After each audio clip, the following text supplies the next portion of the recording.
नफरतों के कीचड़ में मोहब्बत का फूल। शावेज की मुलाकात अरीज से गांव के एक छोटे से मेले में हुई। सफेद रंगत, घुटनों से लंबे स्याह बाल और लाल लिबास इसे और भी ज्यादा पुरकशिश बना रहा था।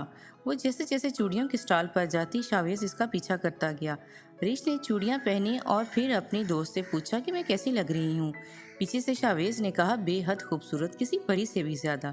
शावेज की आवाज़ सुनकर वो घबराई और इसका पाँव फिसल गया। इससे पहले कि वो गिरती, शावेज ने इसका हाथ पकड़ा और दूसरा बाजू इसकी कमर पर रखा और इसे अपनी मुकम्मल नावल पढ़ने के लिए डिस्क्रिप्शन में दिए गए लिंक पर क्लिक करें और इस तरह की मज़ीद सबकामोज़ कहानियाँ, नावल, अफसाने, आप बीतियों के लिए चैनल को फॉलो और दोस्तों के साथ शेयर करना ना भूलें।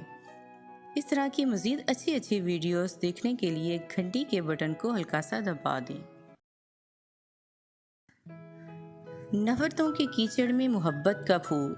शावेज की मुलाकात अरीज से गांव के एक छोटे से मेले में हुई। सफेद रंगत, घुटनों से लंबे स्याह बाल और लाल लिबास इसे और भी ज्यादा पुरकशिश बना रहा था। वो जैसे जैसे चूड़ियों के स्टॉल पर जाती, शावेज इसका पीछा करता गया। अरीज ने चूड़ियां पहनी और फिर अपनी दोस्त से पूछा कि मैं कैसी लग रही हूँ। पीछे से शावेज ने कहा, बेहद खूबसूरत, किसी परी से भी ज्यादा।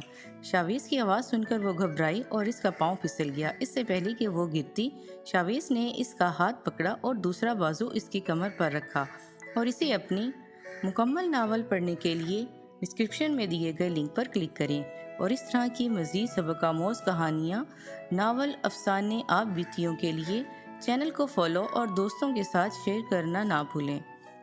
इस तरह की मज़ीद अच्छी वीडियोस देखने के लिए घंटी के बटन को हल्का सा दबा दें।